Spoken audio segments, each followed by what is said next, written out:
So, since lunchtime, samahan niyo ako magluto ng halaan at hipon. Ito yung magiging lunch namin ni Mrs.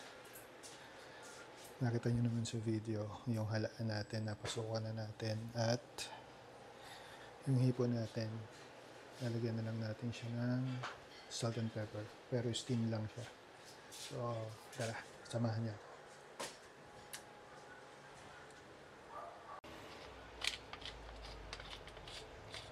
Lagyan lang natin siya ng salt, ay pepper pala. Okay.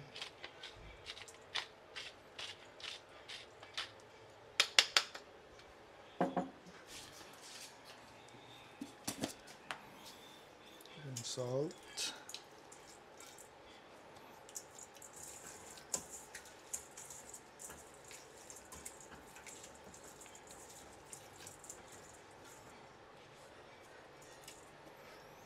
Then, steam lang natin siya.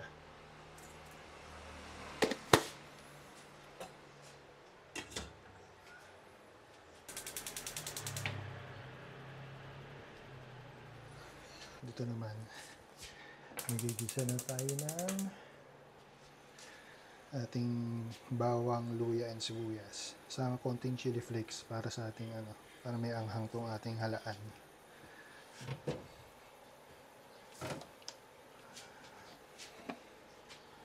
Konting oil.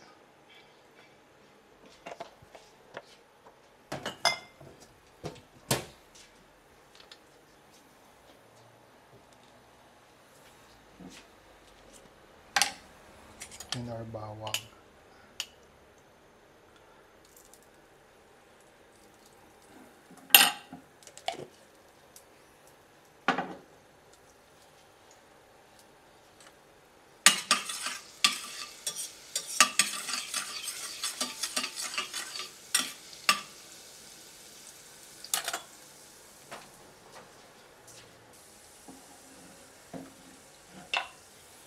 Lagyan natin ang ating sibuyas and luya.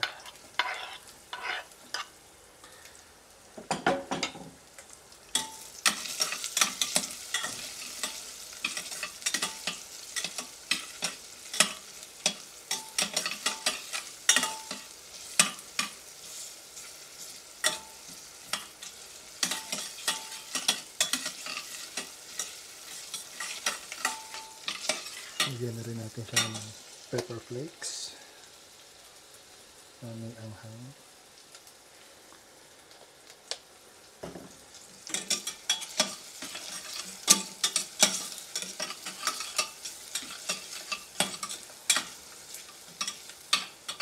Para sabay na siya maluluto kasabay ng hipon natin. Para kakain na lang. Tapos lagyan din natin ng patis. Classic na lalagyan ng patis. Kikoman.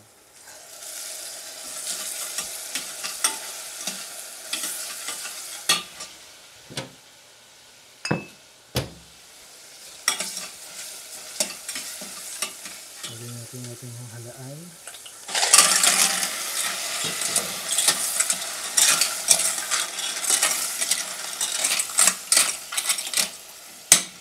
Ayan natin siya magtubig. So, lagyan natin ng konting tubig lang para may sabaw.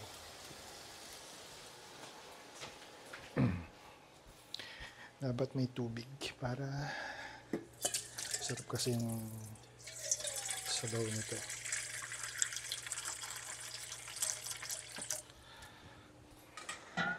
Konti lang.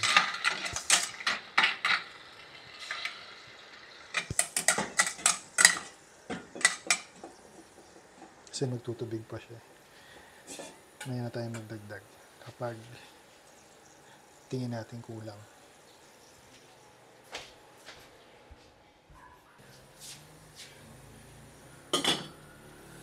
Tignan natin yung ating hipon. Ano siya? Pwede na siya. So, patayin na natin ang ating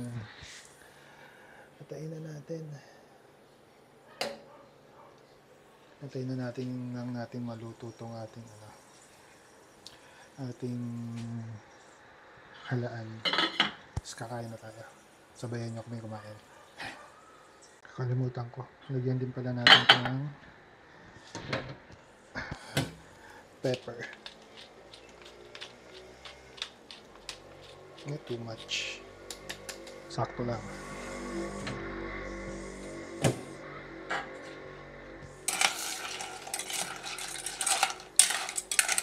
Isang kulo lang siya ang gagawin natin. Isang kulo lang para hindi tumigas yung laman ng halaan. Pag kumulo siya, okay na yan.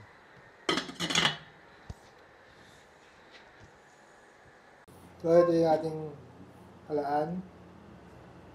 Suka na may sili. Hipon. Sprite ng kanin. May kanin na ako. Tinikman ko na. Para bago ako marap sa camera, alam ko yung lasa. Medyo maalat lang ako sa ano.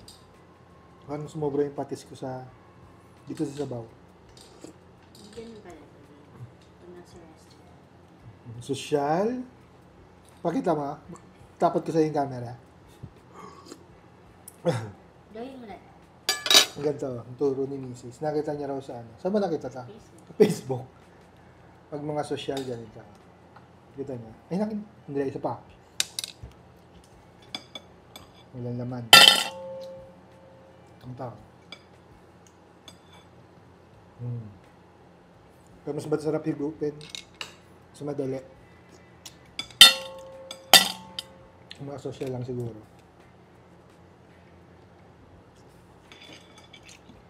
Hipon natin. Steam. Mabilis saka para hindi ganun dumikit yung balat sa laman. Madalas kasi pag nag-buttered shrimp kami, garlic buttered shrimp, humidikit yung laman sa balat. Mas okay yung ganito. Kahit paano healthy ng konti. Muna. Pagkakaluto ng halaan dahil sa tumigas, yung talagang isang kulo lang. Pag kulo niya, dapat patayin mo na. Kasi tendency tumitigas yung laman ng halaan. Lalo pag malalaki na nito. Ang tigas.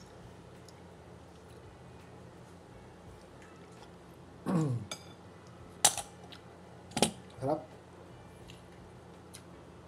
Ito pala ako kumain ito. Kunin ko. Tapos, buwang suka. Saka ako higupin.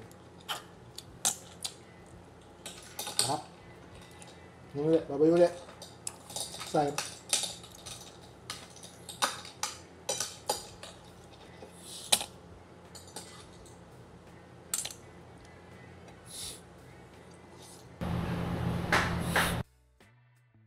Tapos,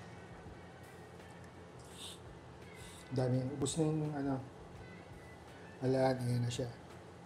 Pero yung hipon, madami pa. Tipid kami ngayon kasi usually yung kalahating kilong hipon, isang kain namin ubos yun. Si Lax kumain ng asawa ko ng hipon. Hindi ko mapagsalita, no? Camera.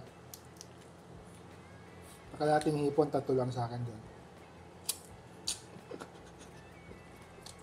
Sa kanya lahat yun.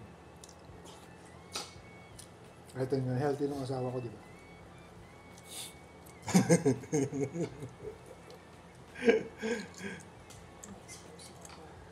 Magana lang siyang kumain pag hipon. Pero konting kanin lang yun. Puro hipon.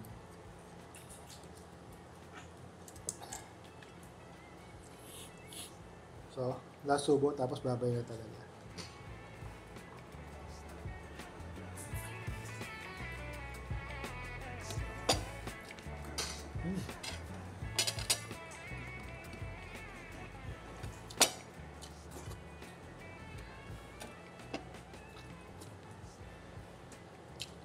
Bye.